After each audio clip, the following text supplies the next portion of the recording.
Hey everyone, welcome to Astroscoop. This is Jeff, the astrology coaching channel that does a deep dive into the planets and signs of the zodiac. If this is your first time here, thank you so much for stopping by. I hope you find it interesting. Please consider the subscribe button. If you're coming back, thank you once again.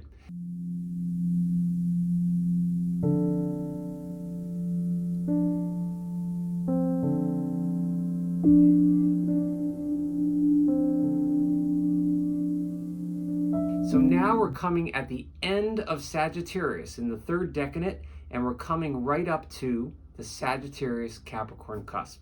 So in today's video, we're going to talk about the Sag-Cap Cusp. Say that 10 times, right? The Sag-Cap Cusp, which runs from December 18th or 19th to about the 25th of December. Before we update the late Sagittarius and early Capricorn sign energy for this week, here's a quick clip from last year's video for this cusp. The rulers of this cusp are Jupiter for Sag and Saturn for Capricorn. Now this is an interesting mix for cusp signs. The two main themes here are, for Jupiter, which is Sag, is expansion and magnification. Saturn is lessons. To me, this cusp comprises two signs. You have Sagittarius, which is fire, and you have Capricorn, which is earth. Now, in many areas of the world, we're starting the winter solstice, okay? So where animals go to hibernate, we kind of come inside, we become more introspective, or at least hopefully, and we ride out the winter, right? So the normally outward directed energy of a pure Sagittarius person now gets flavored with coming up into the winter and coming up right into the earth sign of Capricorn. It's kind of like almost old age. It's like someone going from middle age to young old age.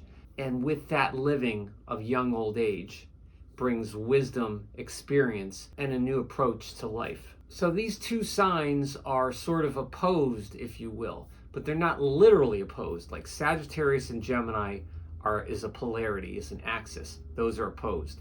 Capricorn's opposite sign is Cancer. But figuratively, Capricorn and Sagittarius are quite different. So you could look at it in this way. If you believe in Santa Claus, right? I'm not trying to make a play on words there or an Enneagram. I just mean the concept of being jovial or jolly. That's kind of Sag, right? So Capricorn is kind of like the serious Santa, and Sagittarius is the jolly Santa. But the interesting thing about you folks that are on this cusp is that you teeter-totter between both, right? You're serious one moment, silly the next. You're silly one moment, you're serious the next. And there's a beautiful blend there. So Sagittarius are big thinkers, right? Free thinkers.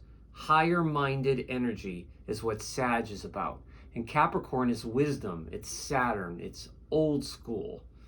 It could be new school, but it's also old school. So you have free thinking and higher-minded thinking meets Saturn.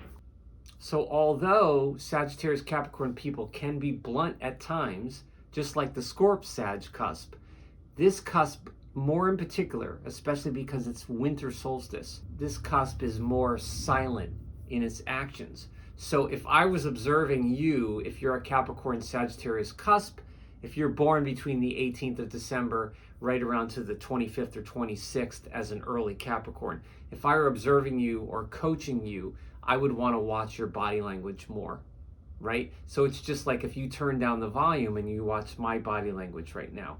Or if you're hard of hearing or you're deaf and you're reading my lips and you're looking at the body language, this cusp, a person's body language on this cusp with the Sag and the Capricorn can be very, very big and godlike or goddess-like, but it can also be very silent and unobtrusive.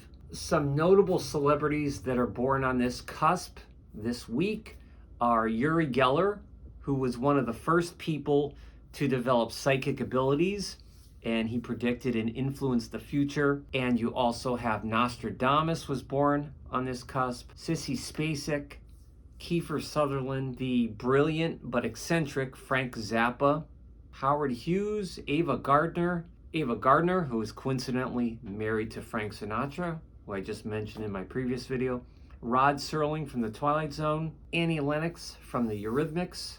So because Sagittarius likes to be free and Capricorn is sort of guarded, Capricorn is guarded, not necessarily secretive like Scorpio, but Capricorn is definitely a guarded sign. So when you combine those two to be free and guarded, a pro tip for Capricorn Sag people is to make sure that you let your love and your warmth that's inside you out, because you can often keep it under tow, so to speak, and you don't want to close yourself off too much. So the cusp that's opposite this cusp, the polarity in the zodiac, is Gemini, Cancer. So a Gemini Cancer cusp is opposite your week. So a Gemini Cancer cusp is all about imagination, right? Magic, creativity. So that's very different than you, with the heavy earth and that heavy fire coming off this kind of Titan-like energy. Well, thank you so much for hanging with me today and talking about Sagittarius and Capricorn. Remember, you're one or the other of these signs. If you're born December 20th, you're a Sag. If you're born December 22nd, 23rd, you're an early Capricorn. If you're at the very end, right around the 25th, you're still a cusp person, you're a Capricorn, but you're almost a true Capricorn. Please let me know what kind of videos you want to see this summer. And don't forget to like, comment, subscribe, and share, and all that good stuff. I really, really appreciate it. Thank you so much. Until the next time, stay safe and be yourself.